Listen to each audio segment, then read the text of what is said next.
In the early days, so I've been told, the Princess Society was very different. The society was formed around 2003 by a small collection of gamers, all of whom had seen the princess at some point. Apparently, it grew out of a discussion on game FAQs, where one poster excitedly recounted its experience with a strange glitch character model, only to be amazed that a couple others had seen the exact same thing in several other games. At first, they assumed this was some sort of Easter egg, a bit like the Wilhelm scream. Game designers were putting this model into the code of various games as a joke, but the stories were too elaborate for something like that. Moreover, the way this character had appeared was never quite the same, even in the same game.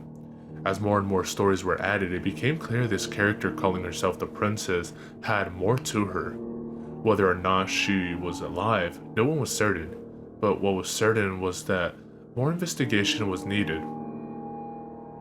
This handful of gamers opened the Princess Society board for a single purpose: to perform experiments regarding the princess phenomenon and record any findings. Members would play games obsessively in the hopes of drawing the princess out. Then, upon encountering her, they would invariably chicken out and turn the game off before giving an exaggerated account of the night's events to their fellow society members. No rules were being written and nothing was really getting cataloged. It was all done in the spirit of fun, like kids saying Bloody Mary in a mirror or something. More than any sort of a investigation, they were doing it for the thrill. This was before they knew the princess could kill people. As the group became closer and closer friends, they started to reveal more about themselves to each other. Real names came out, ages, genders, and even the cities in which they lived.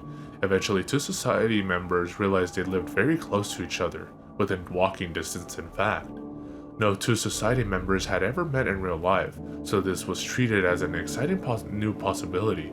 What would happen if two society members played a game together to try and draw the princess out? They could provide each other moral support as well as a little strength in numbers. While the princess had never exhibited any true hostility, there was always a vaguely unsettling quality to her appearances, so it was just agreed that two people working together were the best way to attempt deeper communication with the princess, just for safety's sake. We'll call the two society members Adam and Brian. The plan was simple. Brian would go to Adam's house one afternoon with a stack of N64 games. The two of them would play game after game in the stack until the princess showed herself, and this being the important part. They would not chicken out. They would not shut off the game. They would keep each other calm and allow the game to run. Even if the screen froze or got filled with garbage, they were prepared to leave it on to see if there was something on the other side. Anticipation grew as the day approached. The society was convinced that everything would be revealed with this experience. No one knew how the princess would react to such direct confrontation, but everyone wanted to know. Adam mentioned that he was going to keep a knife handy in case anything went wrong. Brian was bringing a tape recorder in case the princess had any sort of message. Neither of them owned a video camera, and cameras in general weren't quite as ubiquitous as they are today. It's debatable how much a camera would have helped anyways.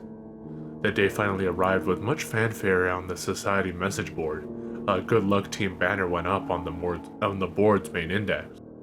There was a poll going on whether or not the team would get any useful information, or if they'd just wuss out immediately and shut off the game. Wuss out was in the lead by a good margin. Adam and Brian had both agreed that they would check in around 6 p.m. whether or not they found anything, so society members all made sure to log in at 6 p.m. for the news. It was like New Year's, with everyone counting down. 5, 4, 3, 2, 1. 6 p.m. Hit. Nothing. There were two theories. Either something had gone wrong, or Adam and Brian had established contact with the princess and couldn't get away to write anything yet. At the very least, the wuss out predictions were looking less and less likely. Something was clearly going on. Excitement just got greater as the society members considered the possibilities of this delay. 7 p.m. hit. Nothing. A few people were starting to get worried at this point. Could an encounter with the princess really tie a person up this long? People were starting to swing more towards the possibility that something bad might have happened. though no one could think of what. There was speculation that she got them, but what did that even mean? Up until this point, she'd just been an off-looking model in a video game. 8 p.m. hit. Nothing. It was around this time that a Rip Adam and Brian thread was made on the board as a joke. I think people wanted to laugh at it because they didn't want to consider what was on the backs of their minds.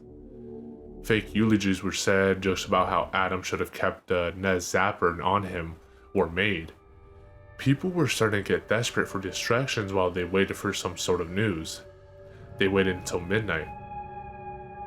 Actually, they waited for a week and a half. Midnight of that night was just when most of them logged off. Ostensibly, it was to go to sleep, but I doubt any of them slept well that night. For a week and a half, neither Adam nor Brian logged in. Admins watched their account day and night for any sign of activity. People sent worried emails to the both of them and tried to contact them on AIM. It was like they had just disappeared, at least from the internet.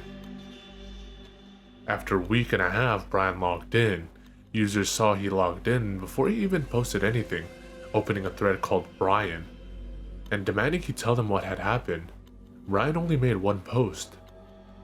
Adam is dead, the princess is evil. If you see her, turn off the game. And he logged back off.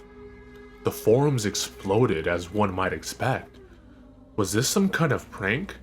Why wouldn't he say what happened? How did Adam die? Where had Brian been? Did they learn anything about the princess? Brian would return to the forums to answer these questions 6 months later. 6 months may seem like a long time, but he had good reason. He had only just been cleared of charges for Adam's murder.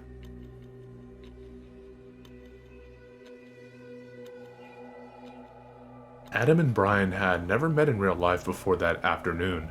It was rather awkward, Brian reported, but Adam seemed eager to get right to work when he arrived.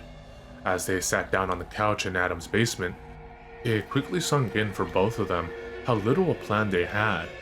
Adam had his knife and Brian had his tape recorder, but neither of them had any idea what they would do if the princess actually arrived.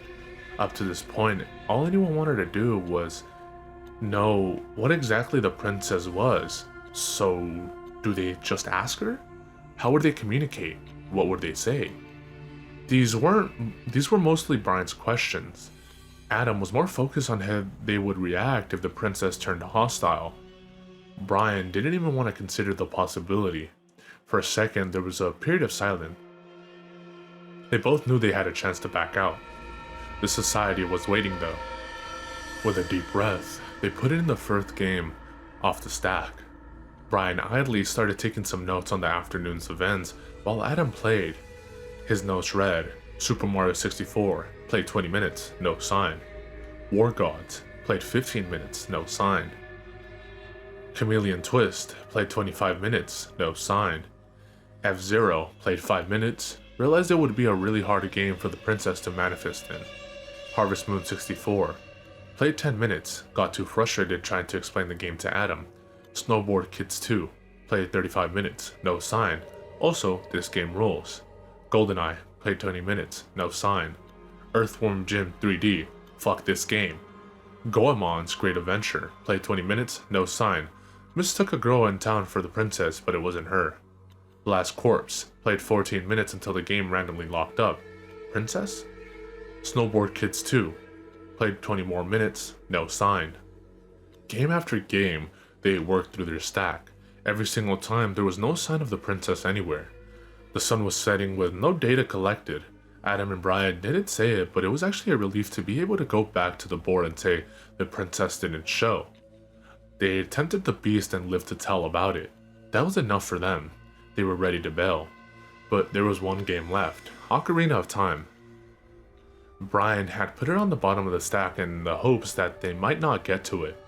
Even with what little data the society had in these early years, they knew Ocarina of Time meant something special to the princess. They couldn't leave until they had at least taken a peek. 10 minutes, no, 5. Just enough to be sure she wasn't there. The game took a little longer to boot up than normal. At first, the game seemed normal enough. The duo walked Link from one end of Hyrule to the other. They were both noticing the subtle increases in transition times between areas, but neither said anything. The princess hadn't appeared.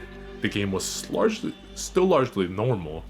Maybe the cart was just old. Maybe the missing textures on that pea hat were just a fluke. They'd been sitting in silence for 10 whole minutes without realizing. Adam broke it.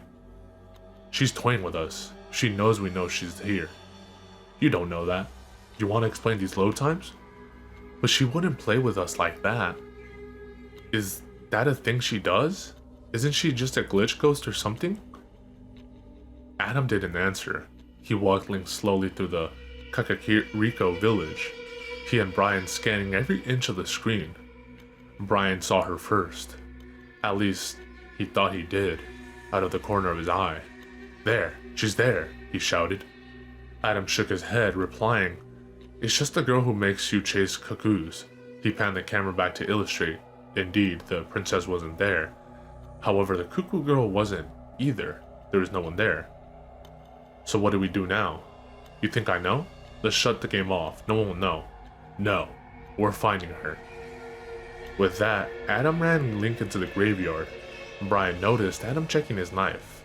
From that point on, it was like so many princess stories. Textures disappearing, music not loading, transitions not going to the proper plays, everything we'd come to expect. The only difference was the princess wasn't appearing. In fact, no one was appearing. Every time they'd revisited an area, fewer and fewer NPCs would be there. Shops and houses were empty. Even enemies weren't spawning anymore. Those that did appear usually did so missing all their textures, appearing blank white and unable to interact with the player. And yet no princess. Link stood alone in the middle of a village.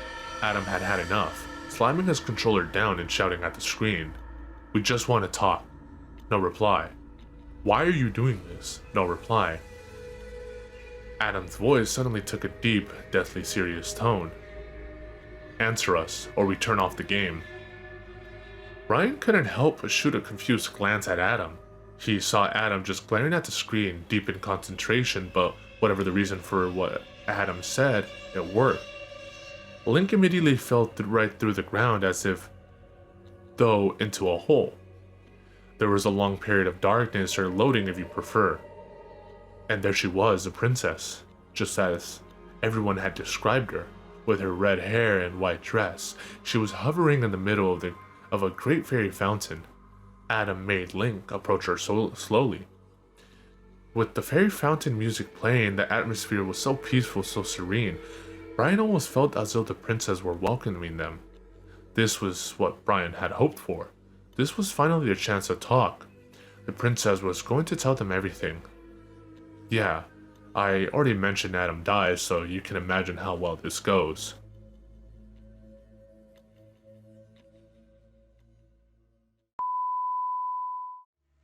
Definitely elevating for the 966. The ill suicidal liable to take titles and make vital signs, but not like no cancer.